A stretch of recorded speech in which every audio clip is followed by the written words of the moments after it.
사랑하는 자들아, 우리가 일반으로 받은 구원에 관하여 내가 너희에게 편지하려는 생각이 간절하던 차에 성도에게 단번에 주신 믿음의 도를 위하여 힘써 싸우라는 편지로 너희를 권하여야 할 필요를 느꼈노니 이는 가만히 들어온 사람 몇이 있음이라.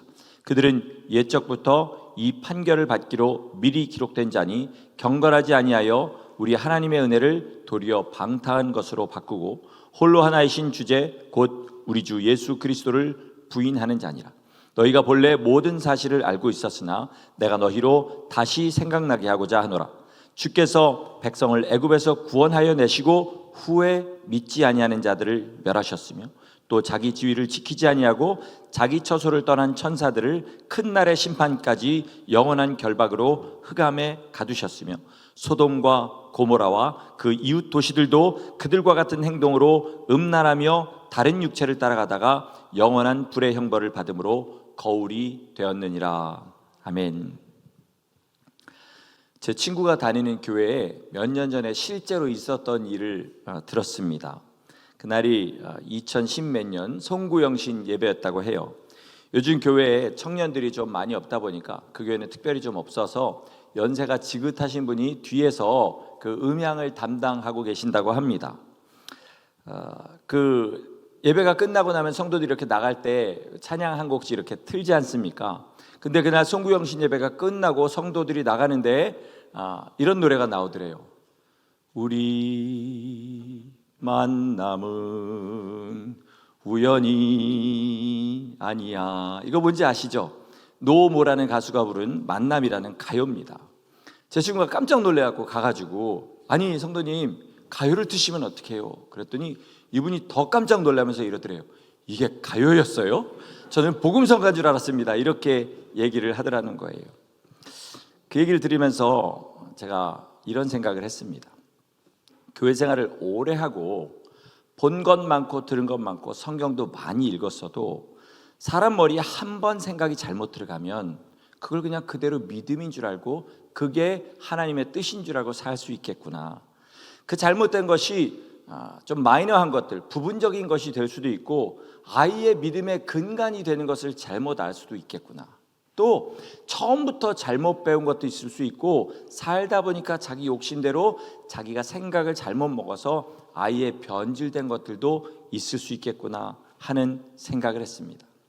오늘 이 본문의 말씀은요, 기독교의 최초 이단인 영지주의를 강력하게 비판하는 말입니다. 영지주의가 뭐냐면 영과 육을 분리하는 거예요. 그래서 예수님께서 우리의 영혼의 죄를 갚아주셨고 우리 영혼이 거듭나서 천국에 가는 것이기 때문에 우리 육신의 죄는 책임지지 않는다. 영혼이. 그렇기 때문에 우리 영혼이 예수님을 믿으면 육신은 어떤 죄를 지어도 괜찮다라고 얘기하는 것이 영지주의예요. 여지껏 나왔던 기독교 역사의 많은 이단들이 이 영지주의와 비슷한 것들을 주장을 했습니다. 자, 그러면 이단이라는 게 누가 만든다고 무조건 되는 게 아니잖아요. 그거를 듣고 호응하는 사람이 있어야 생기는 거 아니겠습니까? 그러면 왜 이런 이단들이 나왔고 왜 호응하는 사람들이 나왔을까요? 왜 그렇겠습니까? 여러분 한번 생각해 보세요. 육신의 죄가 달콤하기 때문에 그렇습니다. 저는 단맛을 그렇게 좋아하진 않아요. 왜냐하면 단 거 먹고 나면 나중에 입이 쓰더라고요. 근데 또 언제가 되면 다시 단 것이 땡길 때가 있습니다. 그래서 또 단 거를 먹게 되죠. 육신의 죄도 마찬가지입니다. 달아요. 여러분 육신의 죄가 씁니까? 하나님이 하지 말라는 일 하면 무조건 마음이 아프고 몸이 괴롭습니까? 아닙니다. 마음이 즐겁고요. 그 순간만큼은 짜릿해요. 그러니까 그 육신의 죄를 포기하고 싶지 않은 사람들이 많은 거죠. 그러니까 그런 말을 만들어내고 거기에 호응하는 겁니다. 그리고 당연히 천국도 가고 싶으니까 그런 신학들을 만들어내는 겁니다. 죄를 지으면서도 천국에 갈 수 있다고 하니까 빠져드는 거예요. 당시 사람들이 가장 많이 빠질 수 있는 일반적인 죄가 뭐냐? 음란이에요. 말초신경을 자극하는 그런 죄들이 인생에 있어서 쾌락이라고 할 만한 것 중에 그 당시 사람들이 가장 쉽게 빠져들 수 있는 게 그거였습니다. 그래서 오늘 유다서에도 음행에 관한 말을 2번이나 하는 거예요. 하나님의 은혜를 방탕한 것으로 바꾸고 오늘 그렇게 읽었잖아요. 그런데 개역 한글에는 뭐냐면 하나님의 은혜를 한낱 색욕거리로 바꾸고 이렇게 되어 있고요. 원어에도 그런 뜻으로 쓰여졌습니다. 음란한 것을 이야기해요. 바울도 고린도 교회나 디모데 전서나 이런 데 보면 이런 거를 이야기합니다. 음란에 빠지지 않도록 주의해라. 왜 그럴까요? 많은 잘못된 가르침들이 음란을 행하면서도 천국 갈 수 있다라고 가르치기 때문에 뭐라고 여러 가지 얘기하죠. 창기와 합하는 자는 창기와 한 몸인 것을 알지 못하냐. 너희 몸이 하나님의 성전인데 어떻게 너희 몸을 그렇게 더럽힐 수가 있냐. 이런 식으로 바울이 강력하게 이야기합니다. 지금은 더 다양한 죄들이 너무나 많이 있습니다. 교회 안에는 언제나 죄에 빠지는 사람들이 있어요. 그것은 여러분이나 저나 예외가 아닙니다. 우리도 여전히 죄에 빠지고 하나님 싫어하시는 일을 하게 될 때가 있습니다. 문제는 뭐냐? 그 죄를 다시 버리고 예수 그리스도의 보혈을 의지하고 하나님 아버지 앞에 정결하게 서지 않고 그것을 하지 않고 그 죄 가운데 여전히 빠져 살면서도 나는 이름에도 불구하고 그리스도인이다, 그리스도의 사람이다, 그래서 나는 천국 갈 수 있다라고 주장하는 거예요. 이게 문제입니다. 더 큰 문제는 그걸 나중에는 사람들에게 가르치게 되고 거기에 미혹당하게 되는 사람들이 있는 것입니다. 왜냐하면 교회에는 항상 죄를 포기하고 싶지 않은 사람, 그래서 귀를 쫑긋 세우고 자기의 귀에 가려운 것을 채워줄 선생들을 찾는 사람이 있기 때문에 그렇습니다. 초대교회 안에 이렇게 잘못된 말을 하는 사람들이 있었던 거예요. 그게 최초의 이단 영지주의입니다. 음란해도 괜찮다, 너희는 이미 구원받았기 때문에 천국 가는 데는 아무런 지장이 없다, 이렇게 말하는 거죠. 자, 유다가 하는 말은 뭐예요? 절대로 그렇지 않다는 겁니다. 절대로 그렇지 않다. 그러면서 하는 말이 뭐예요? 애굽에서 이스라엘 하나님의 백성을 구원하여 내신 후에 광야에서 멸하신 사람들이 많다는 거예요. 너희도 애굽에서 건짐을 받아서 이 광야의 길을 걸어가고 있는데 이 죄에 빠져서 하나님이 미워하신 일 가운데 계속 빠져 있으면 결국은 멸망하게 된다는 말, 그 말을 하는 거죠. 많은 잘못된 가르침들이 성도들의 믿음을 위협합니다. 그리고 성도들이 그 죄에 빠져서 그 죄를 버리지 않으면서도 난 구원받을 수 있다라고 굳게 믿어요. 그러기를 사실은 바라는 거죠. 마음 한구석에는 분명히 불편할 거예요. 그리고 이게 어떻게 되냐? 저도 어떤 죄에 빠졌던 옛날에, 믿으면서도 죄에 빠졌던 옛날을 생각해 보니까 이래요. 술을 한두 잔 마신 사람은요, 자기가 운전하면 안 된다고 생각해요. 그죠? 왜 그렇습니까? 딱지 뛸 위험이 있으니까. 근데 여러 잔 마셔서 만취한 사람은요, 자기 운전할 수 있다 그러고 운전을 합니다. 왜 그래요? 이성을 잃어버린 거예요. 술에. 죄도 그렇더라고요. 처음에 한 번, 두 번 질 때는요, 나 이러면 안 되는데, 하나님이 싫어하시는데, 이런 생각을 가지게 돼요. 근데 완전히 깊이 빠지잖아요. 그럼 어떻게 되냐면 나 이 죄 지면서도 천국 갈 수 있어, 이렇게 착각하게 됩니다. 옆에서 보는 사람은 알죠. 저 사람 운전 절대로 못해. 차라리 한두 잔 마신 사람은 그래 운전할 수도 있겠네, 그렇지만 딱지 뛸 거야, 이렇게 생각하지만 휘청휘청하는 사람, 저 사람 운전하면 사람 죽여, 그리고 말립니다. 죄도 그렇더라고요. 옆에 있는 사람은 알아요. 저 사람 저렇게 믿으면 큰일 나는데, 저거 망하는 길로 가는 건데, 그런데 본인은 굳게 믿어요. 자기는 열심히 믿고 있다는 거예요. 자기는 예수님의 사람이라고 믿는 거죠. 그래서 오늘은 진짜 복음이 뭔지, 하나님이 그 구원하신 자녀들에게 원하시는 그 삶과 마음 자세가 뭔지, 여기에 대해서 우리 좀 이해할 수 있도록 쉽게 설명을 하려고 합니다. 잘 들어보시기 바랍니다. 이 천지 만물을 누가 지으셨습니까? 너무 쉬운 말이죠. 하나님이 지으셨어요. 그럼 하나님이 장난으로 심심해서 천지 만물을 지으셨을 리가 없죠. 왜 지으셨을까요? 그 목적은 맨 마지막에 지으신 피조물입니다. 누구죠? 사람입니다. 그럼 하나님이 사람을 왜 지으셨을까요?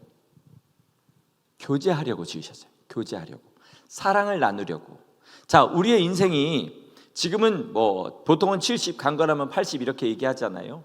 오래 산 사람은 969세까지 산 사람도 있어요. 무드셀라 같은 사람.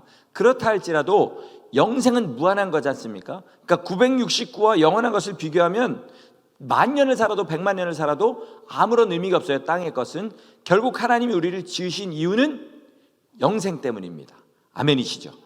근데 우리가 죽으면 다 영원히 삽니다. 문제는 천국에서 영원히 사느냐 지옥에서 영원히 사느냐, 이게 문제죠. 그럼 천국에서 영원히 살도록 우리를 지으셨는데 목적은 그거예요. 그럼 천국 가면 뭐합니까? 하나님과 사랑하고 교제합니다. 그렇게 지으셨어요. 그래서 처음 지으신 사람 아담은 죄가 없었어요. 그죠? 그래서 하나님과 날마다 교제했습니다. 근데 죄를 짓는 순간에 하나님과 교제할 수 없게 되었습니다. 우리 교회도 개 키우시는 분들이 꽤 많은데 개를 키우면 참 귀엽습니다. 충성스러워요. 주인만 좋아해요. 그러나 아무리 개가 주인을 좋아해도요, 개랑은 교제가 안 돼요. 교제가 안 됩니다. 개가 충성스럽다 그러잖아요. 일본에서 실험한 저걸 하나 봤는데, 사람이 곰탈을 쓰고 큰 개가 자기 주인하고 걸어가는데 덮치는 거예요. 공격을 하는 거예요. 그런 실험을 했습니다. 자, 충성스러운 개가 곰이랑 싸웠을까요? 도망갔을까요? 한 10마리 정도를 했는데 한 마리만 싸웠고요, 나머지는 다 도망갔어요. 그리고 나중에 주인이 죽었나 살았나 돌아온 개도 없습니다. 개는 그런 거예요. 사람은요, 사람하고 교제할 때 제일 기뻐합니다. 그렇죠? 하나님이 사람을 신적인 존재로 지으신 이유는요, 하나님과 똑같은 성품을 주시고 감정과 지성과 의지를 주신 이유는 우리와 교제하시기 위해서 그렇게 지으셨어요. 그런데 사람과 하나님과 교제해야 될 사람이 죄에 빠져버린 거예요. 그리고 그때부터 하나님과 달라지기 시작합니다. 예를 들어서 사람이 점점 짐승 같아지면 진짜 사람 같은 사람은 짐승과 교제하기 싫어해요. 그죠? 짐승 같은 사람을 싫어합니다. 마찬가지로 하나님도 사람이 죄를 지으니까 교제하실 수가 없게 되는 거예요. 그 율법이 뭐냐면요, 하나님의 양심을 가르쳐 주시는 거예요. 나라면 그렇게 안 한다. 나는 절대로 사람의 몸을 입고 땅에 살면 그렇게 안 한다. 그래서 예수님께서 이 땅에 오셔서 아버지의 모든 말씀을 철저하게 다 지키며 사신 거예요. 근데 우리가 이제 예수님께서 이렇게 얘기하시잖아요. 율법의 1.1획도 땅에 떨어지지 않고 다 이루리라. 무슨 말씀입니까? 율법을 지키라는 말씀입니까? 지키지 말라는 말씀입니까? 지키라는 말씀이에요. 그래서 또 그 전에 이렇게 얘기하셔요. 율법의 작은 것 하나라도 행하지 않고 그같이 가르치지 않는 자는 천국에서 지극히 작다 여김을 받을 것이다. 행해야 된다고 분명히 말씀하시는 거예요. 이런 말을 하면 지금 보통 교회들은 이렇게 얘기해요. 그러면 우리가 율법을 다 지켜야 되면 양도 잡아야겠네요. 할례도 받아야겠네요. 뭐 6월절, 뭐 77절 뭐 이런 거 다 지켜야 되겠네요. 그리고 음식도 돼지고기 먹으면 안 되겠네요. 이렇게 얘기해요. 그러면 혹시 할 말 없는 분이 있죠? 그럼 이렇게 얘기하시면 됩니다. 히브리서에 보면 개혁할 때까지 남겨놓으신 법들이 있어요. 그게 뭐냐면 지금 말한 제사법, 할례에 관한 거, 음식에 관한 거, 절기에 관한 거, 이런 것들입니다. 자, 제사는 어떻게 개혁하셨죠? 소와 양 대신 예수 그리스도께서 자기를 내어주신 제물로 그 영원한 제사로 개혁하셨습니다. 할례는 뭘로 바뀌었죠? 마음을 새롭게 하는 것으로 바뀌었습니다. 그죠? 그 다음에 절기는 어떻게 됩니까? 주님께서 우리를 구원하셔서 다시 오실 때까지를 예표하는 것이에요. 그래서 6월절로 시작해서 나팔절로 끝나는 것. 그래서 바울 사도가 얘기합니다. 절기를 지켜도 괜찮지만 안 지켜도 괜찮다. 지키는 자도 주를 위하여 지키고 지키지 않는 자도 주를 위하여 안 지키면 아무 상관없다. 그렇게 얘기합니다. 음식은 어떻게 얘기했어요? 디모데서에 보면 하나님께서 주신 모든 것이 선하지만 감사함으로 받으면 버릴 것이 없다. 그러나 의심하고 받는 자는 정죄되었다. 이렇게 얘기하므로 우리가 음식도 피를 멀리하는 것 외에는 다 괜찮다. 이렇게 얘기합니다. 그런데 개혁하지 않을 법들도 있습니다. 그게 뭐냐면 하나님의 양심에 속한 것들이죠. 십계명을 한번 같이 보겠습니다. 나 외에 다른 신은 없다. 개혁됩니까? 안 바뀌어요. 다른 신을 섬기지 말아라. 우상을 세워서 거기에 절하지 말아라. 안 바뀝니다. 그렇죠? 그리고 내 부모를 공경해라. 바뀌었습니까? 똑같이 부모를 공경해야 되고 살인하지 말아야 되고, 이것은 더 심해져서 아예 미움까지 주님께서 살인이라고 얘기하셨죠. 간음하지 말아야 됩니다. 음란하가 이제 보는 것까지 간음이라고 얘기하셨어요. 그리고 도둑질하지 말아야 되고 거짓말하지 말아야 되고 여전히 남의 것을 탐하지 말아야 됩니다. 다만 여기에 주님께서 한 가지를 더하신 것이 복음이에요. 뭐죠? 너희가 연약하기 때문에 이런 죄들을 범할 수 있어. 그러나 내가 그 죄를 용서하려고 피를 흘렸으니까 씻고 다시 시작해라. 이게 복음입니다. 자, 그런데 어떤 사람들은 이런 죄를 지어도 천국에 갈 수 있다, 즉 주님께서 괜찮다고 그렇게 얘기하는 사람들이 있어요. 그게 오늘 본문의 영지주의자들이라는 거죠. 율법주의라는 것은 뭐냐면요, 율법을 지켜서 하나님 앞에 구원받으려고 하는 거예요. 예를 들어서 나는 부모를 공경하고 미워하지도 않고 그리고 가늠하지도 않고 거짓말도 안 하고 남의 것을 탐하지도 않았으니까 난 천국 가. 아니라는 거죠. 천국은 오직 어떻게 갑니까? 예수 그리스도의 보혈의 공로를 의지해서 자기 죄를 씻어야 돼요. 그렇게 해야 갈 수 있습니다. 아멘이십니까? 이건 분명하죠. 그러나 그렇다고 해서 이런 죄를 지어도 괜찮다는 것은 절대로 아니라는 거죠. 그러니까 나중에 내가 주님의 피를 의지해서 이 죄를 씻을 생각으로 죄를 짓는 것은 잘못되었다는 것입니다. 그런 사람은 양심이 마비되어 가고 있는 거예요. 하나님께서는 여전히 부모를 업신여기는 것을 미워하십니다. 미워하는 것을 미워하시고 마음으로도 음란한 생각하는 거 미워하시고요, 거짓말하고 탐심 가지는 거 미워하십니다. 다만 씻을 길을 주셨습니다. 죄가 뭐냐? 제가 아까 말씀드린 대로 하나님이시라면, 하나님이 육신을 입고 이 땅에 사신다면 절대로 하지 않으셨을 일, 그게 바로 죄인 겁니다. 예수 그리스도께서 이 땅에서 사신 삶이 그래서 진짜 사람이 살아가야 될 길인 것입니다. 회개하지 않으면, 더러운 모습으로 주님 앞에 서면 절대로 하늘나라 못 들어갑니다. 율법주의를 가장 강력하게 비판하는 서신서가 갈라디아서예요. 왜냐하면 갈라디아 교회에 이런 사람들이 들어온 거예요. 너희가 할례를 받지 않으면, 예수님도 믿어야 되지만 할례도 받아야 구원받는다, 이렇게 이야기한 거예요. 그래서 바울이 갈라디아서 1장부터 4장까지 강력하게 이야기합니다. 강력하게. 왜 너희 조상들도 매지 못하던 멍에를 너네가 매느냐, 그렇게 얘기하고, 왜 너네가 성령으로 시작했다 육체로 마치냐, 강력하게 4장까지 얘기한 후에 5장 19절에서 21절까지 이렇게 얘기합니다. 제가 읽을 테니까 한번 보시기 바랍니다.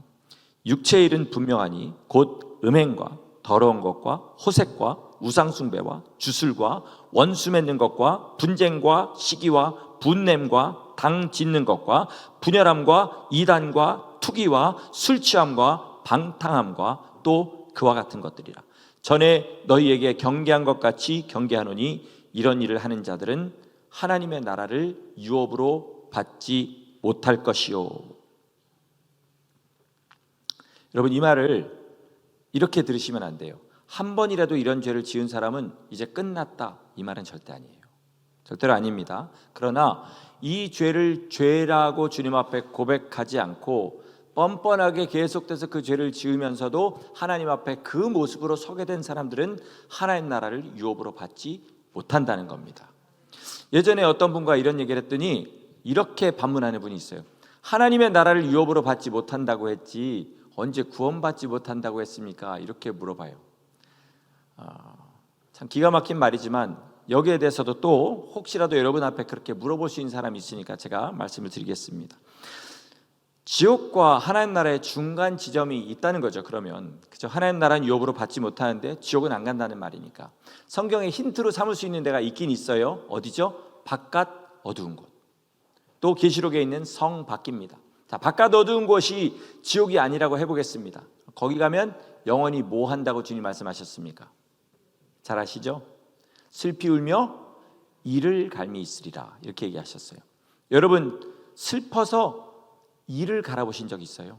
너무 슬퍼서 막 이를 부득부득 갈아보신 적 있습니까? 살면서 그런 슬픔을 경험한 사람은 거의 없습니다. 그런데 그 어두운 곳에 가면 영원히 그거 한다는 거예요.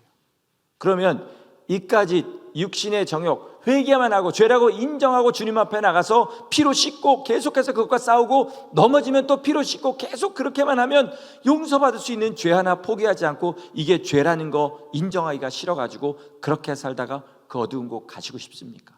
그렇게 그분들한테 이야기하시면 됩니다. 복음은 다시 말씀드립니다. 예수님의 공로로 말미암아 이런 죄를 지어도 용서받을 수 있는 길이 있다는 것입니다. 아멘이시죠. 그래서 복된 소식입니다. 자, 이 과정을 한번 보시죠. 죄가 죄인 줄 알게 됩니다. 그리고 주님 앞에 그 죄를 죄라고 인정하며 나가게 되고 예수 그리스도의 피로 씻게 되고 씻은 다음에는 다시 그 죄와 싸우는 삶을 살게 돼요. 여기에서 절대로 빠질 수 없는 것, 우리의 힘으로는 할 수 없는 것이 하나 있습니다. 뭐죠? 예수님의 피예요. 그래서 예수님의 피가 전부라고 하는 것입니다. 예수 그리스도의 공로가 전부라고 하는 거예요. 그렇다고 해서 나는 죄를 지어도 된다는 말은 아니라는 것을 아셔야 됩니다. 거저 주셨다는 말은요, 우리가 피를 흘리지 않았기 때문에, 예수님이 피를 흘리셨기 때문에 거절하는 겁니다. 우리는 아무것도 안 해도 된다는 말이 아니라는 것이죠. 은혜 가운데 산다는 것은, 은혜 가운데 머무른다는 것은 죄가 뭔지를 알고 죄를 미워하고 정결하려 하는 마음을 가지고 그리스도의 십자가 앞에 나가서 그 앞에서 주님의 음성을 듣고 그 뜻대로 사는 것입니다. 하지만 아까 말한 영지주의자들처럼 많은 사람들이 죄를 죄라고 인정하지 않아요. 성경에는 나와 있지만 내 삶은 나는 스페셜, 그죠? 그래서 나는 이래도 괜찮다. 왜? 내 믿음은 특별하니까. 하나님과의 나의 관계는 특별하니까. 여러분, 하나님은 어떤 사람과도 더 특별한 관계를 맺지 않으세요. 하나님 뜻대로 사는 사람을 더 기뻐하시지, 모든 사람을 위해서 피를 흘려주셨고 모든 사람을 위해서 하나님의 복음을 주신 줄 믿습니다. 자, 주님께서 우리를 구원하셨는데 어디서 구원하셨습니까? 어디서 구원하셨죠? 마태복음 1장 21절 말씀 우리 다 같이 한번 읽어보겠습니다. 시작. 아들을 낳으리니 이름을 예수라 하라. 이는 그가 자기 백성을 그들의 죄에서 구원할 자이심이라 하니라. 많이들 지옥에서 구원하셨다 이렇게 생각을 하는데요, 그 말이 틀린 건 아니죠. 왜요? 죄의 마지막이 지옥이니까 죄에서 구원하셨으니 지옥에서도 결국은 구원하신 것이 되는 거죠. 그러나 엄밀하게 얘기하면 죄에서 우리를 구원하셨어요. 근데 어떤 사람은 이렇게 얘기해요. 죄에서 자유하세요. 이 말을 완전히 잘못 이해하고 있는 거죠. 제가 어릴 때 영어를 잘 모르고 몇 글자만 이렇게 알 때 공항에 갔더니 스모크 프리 존이라고 있더라고요. 그래서 제 짧은 영어로 생각할 때 프리하게 스모크해도 되는 데인가 보다 이렇게 생각했어요. 그죠? 스모크 프리 존. 그런데 뭐예요? 담배 피면 안 되는 데예요. 듀티 프리. 장사하는 사람이 마음대로 세금을 먹일 수 있는 곳입니까? 아니면 세금을 먹이면 안 되는 곳입니까? 세금을 먹이면 안 되는 거예요. 천국은 sin free입니다. sin free. 왜요? 죄에서 자유한 거예요. 그게 죄로부터 멀어지고 죄의 결박으로부터 자유하게 돼서 더 이상 죄 가운데 살지 않는 것이 sin free입니다. 그게 죄에서 자유한 거예요. 죄를 가진 사람은 주님 앞에 설 수 없기 때문에 주님의 피로 씻고 설 수 있도록 하신 것이지 sin free, 마음대로 죄를 지어도 된다는 뜻은 아닌 거죠. 근데 이걸 이렇게 외치지 않습니까? 회개해야 된다 이렇게 외치면요, 율법주의자라 그래요. 그리고 죄책감을 줘서 사람을 오히려 더 죄 가운데 빠지게 만든다 이렇게 얘기하는데, 여러분, 하나님께서 더럽게 여기시는 죄가 있으면 그걸 죄라고 느끼는 게 죄책감이에요. 이걸 다른 말로 성경에서 선한 양심이다 이렇게 얘기합니다. 자, 베드로전서 3장 21절에서 이렇게 얘기해요. 세례는 육체의 더러운 것을 제하여 버리는 것이 아니라 선한 양심이 하나님을 찾아가는 것이다. 이게 개역 한글이고 여기는 선한 양심의 간구다 이렇게 얘기했어요. 원래 원어의 버전으로 따지면 선한 양심이 하나님께 응답하는 것이다 이렇게 얘기하는 것이 가장 많습니다. 자, 그래서 우리가 예수님을 믿게 되고 그리고 주님 앞에 믿음을 고백하고 세례 받게 돼요. 그럼 어떻게 됩니까? 전에는 알지 못했던 것들이 죄로 다가오게 됩니다. 왜 그래요? 양심이 살아났기 때문에. 양심이 살아났으니까 그전까지 얼마인지 거짓말해도 괜찮은데 이제 거짓말하는 마음에 찔림이 와요. 그렇죠. 그리고 주님의 계명을 따라 옛날에는 이런 걸 생각도 해보지 않았는데 주님이 이렇게 말씀하시니까 나 그렇게 하면 안 되는 건가? 라는 생각이 들어와요. 왜? 선한 양심이 다시 살아났기 때문에 그렇습니다. 근데 성경에는 선한 양심이 하나님께 찾아가는 것, 그 반대 과정이 또 있다고 말씀해요. 그건 뭐냐면 양심의 화인을 맞는 것을 말합니다. 디모데전서 3장 1절과 2절 말씀입니다. 제가 1절 읽고 2절 같이 읽겠습니다. 그러나 성령이 밝히 말씀하시기를 후일에 어떤 사람들이 믿음에서 떠나 미혹하는 영과 귀신의 가르침을 따르리라 하셨으니 자기 양심이 화인을 맞아서 외식함으로 거짓말하는 자들이라. 같이 읽자고 그랬는데 너무 무서운 말이라 읽기가 싫으셨던 모양입니다. 자, 지금 뭐라 그래요? 믿음에서 떠나. 원래 믿던 자들이란 얘기죠. 원래 믿었던 사람들이 미혹당한 거예요. 자기가 먼저. 왜요? 죄 때문에. 죄를 사랑하다가 죄 짓고도 천국 가겠다는 그런 악한 생각들을 가지고 있다가 미혹에 말려든 거죠. 그렇게 해서 양심이 화인을 맞게 되는 거예요. 이 사람들은 유다의 말처럼 하나님의 은혜를 세욕거리로 바꾸는 사람들, 하나님의 은혜를 세상의 쾌락거리로 바꾸는 사람들이에요.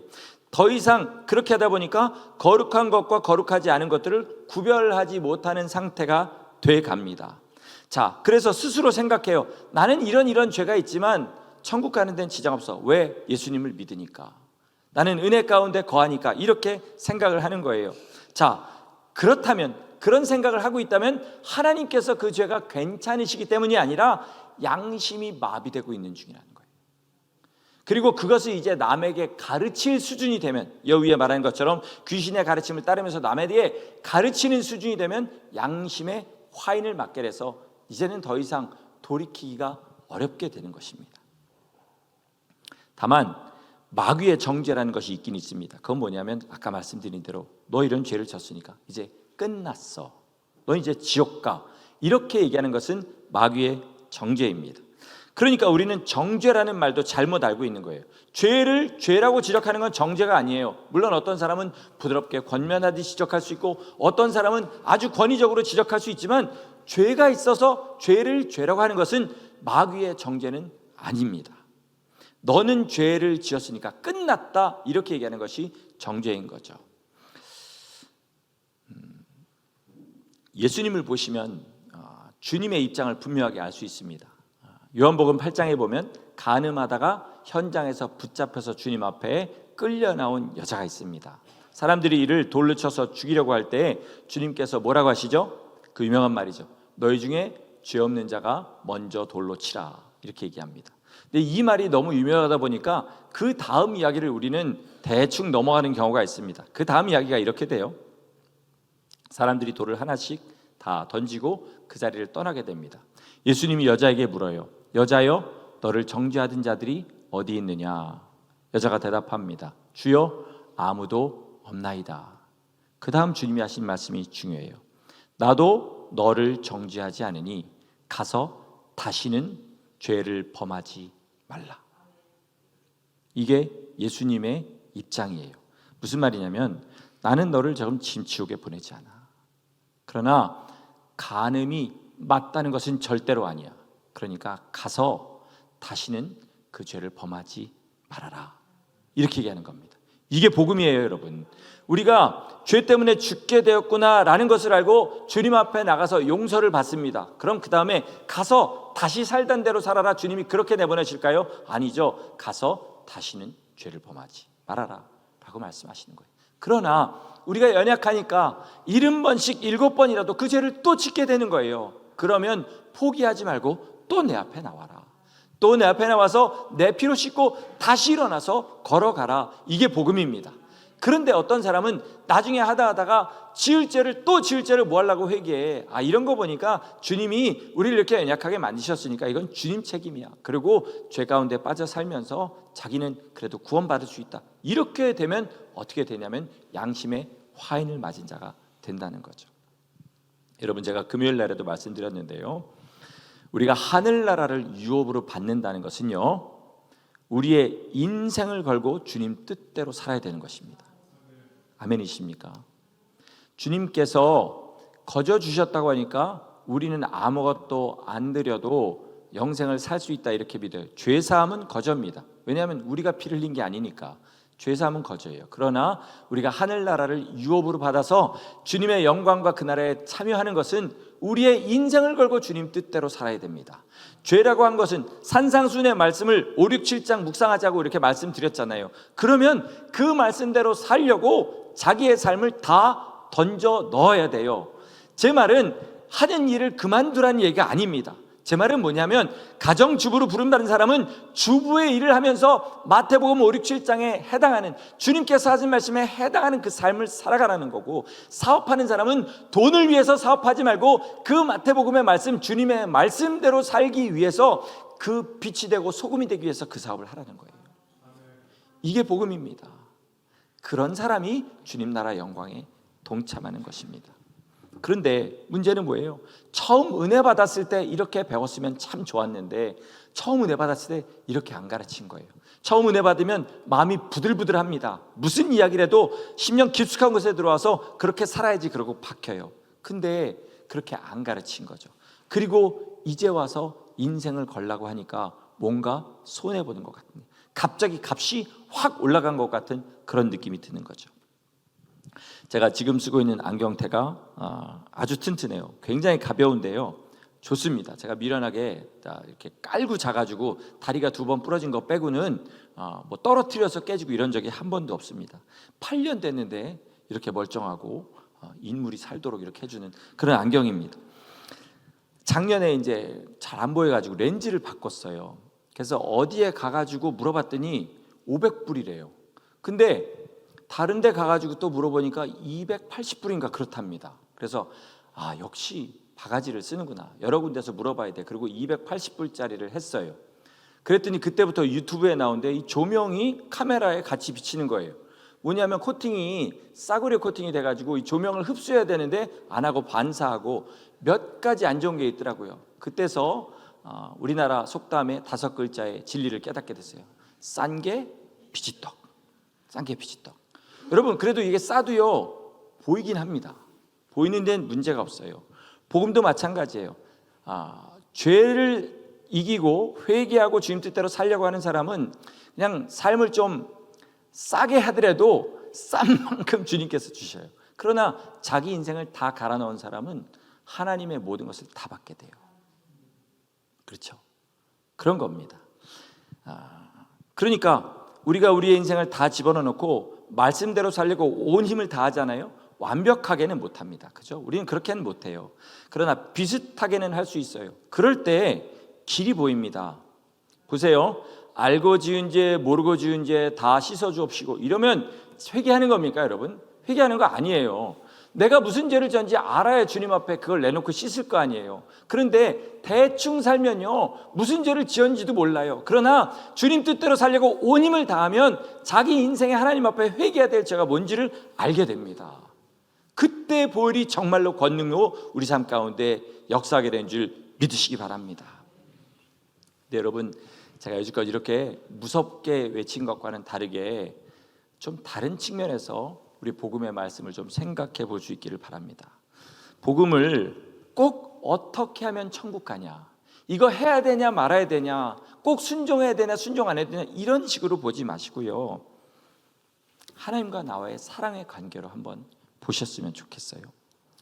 세상을 잘 사는 법을 강의하는 강사들이 요즘 참 많아요. 뭐 40대는 어떻게 사는 게 좋다 뭐 이런 얘기 하시면서 돌아다니는 그런 강사들이 많은데, 그중에 아주 유명한 강사가 여행에 대해서 이런 말을 하더라고요. 내가 싫어하는 사람과는 세계 일주를 해도 그 여행이 끔찍합니다.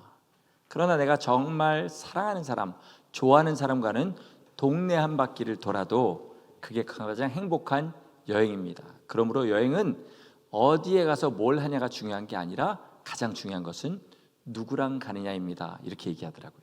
여러분도 여기에 공감하시죠? 그죠? 그렇다면 우리가 천국에서 가장 중요한 건 뭘까요? 주님이십니다. 주님이 거기에 계셔서 주님 사랑하고 주님과 교제하는 것이 기쁘고 주님 얼굴만 보고 있어도 영원히 행복한 사람, 이 사람이 천국을 사는 사람이죠. 아멘이시죠? 거기 가면요, 만약에 우리가 주님 사랑하지 않는 사람이 천국 가잖아요. 그럼 지옥의 형벌만 면했다 뿐이지 아무 재미없어요. 거기에 월드컵 없습니다.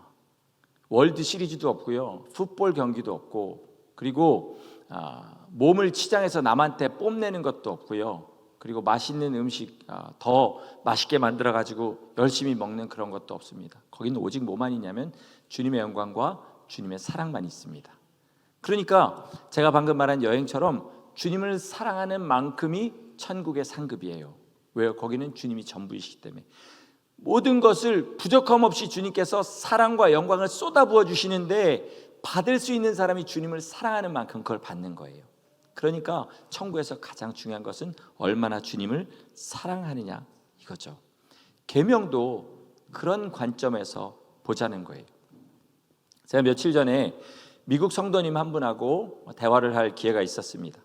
이분이 저한테 이런 질문을 해요. 목사라니까 내가 옛날에 카톨릭을 다니다가 요즘 교회 다니는데 옛날 카톨릭 다닐 때는 일주일에 한 번씩 미사를 안 나오면 막 죄책감을 줬다. 교회를 다니니까 교회도 비슷한 것 같은데 꼭 일주일에 한 번 교회 나와서 예배를 드려야 되냐 이렇게 물어보더라고요. 제가 이렇게 대답했습니다. 일주일에 한 번 교회에 나와서 구원받는 것은 아니지만 정말 구원받아서 주님을 사랑하는 사람은 주님의 이름으로 모여서 주님 앞에 함께 예배하는 이 자리를 가장 귀한 것으로 여긴다. 그렇죠? 계명을 이렇게 받아들이셔야 되는 거죠. 말씀을 마치겠습니다. 우리 하나님의 계명은 진리예요. 그렇기 때문에 그대로 살아야 됩니다. 부담스럽죠. 그런데 동시에 우리 하나님의 계명은 사랑입니다. 거기에다가 우리한테 부담을 주시려고 그 말씀들을 하신 게 아니라요. 너 미워하지 말아라. 그럼 내가 너와 함께하지 못해. 또 거짓말하지 말아라. 거짓된 심령에 내가 함께할 수가 없어. 탐심 가지고 세상의 것 탐내며 살지 말아라. 하늘만 탐내면서 하늘만 바라면서 살아라. 그런 사람과 내가 함께한다 말씀하시는 거예요. 부모가 자녀에게 충고를 하죠. 자녀 입장에서는 그걸 뭐라 그러죠? 세 글자로 잔소리라 그래요. 그렇지만 부모의 입장에서는 사랑하기 때문에 하는 말입니다.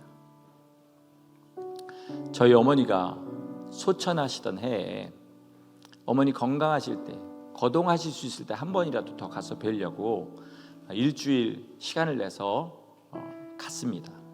이번에는 나 아무데도 안 가고 누구도 안 만나고 어머니랑만 일주일 보낼게요. 그리고 갔어요. 그래서 실제로 아무도 안 만났습니다. 그런데 저녁쯤에 어머니 집에 이렇게 보니까 좀 필요한 것들이 있어가지고 어머니 제가 운전하고 나가서 이마트 가가지고 이런 거 저런 거 사올게요.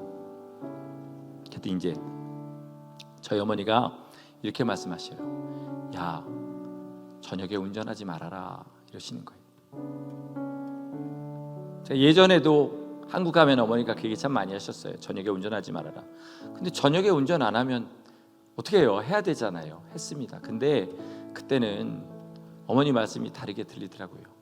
뭘 해라 말라로 들리는 게 아니라 어머니가 저를 사랑하시는 음성이 들리는 거예요. 그래서 순종했어요. 안 나갔습니다. 어머니 필요한 거 사러 나가는 거지만 그래도 안 샀어요.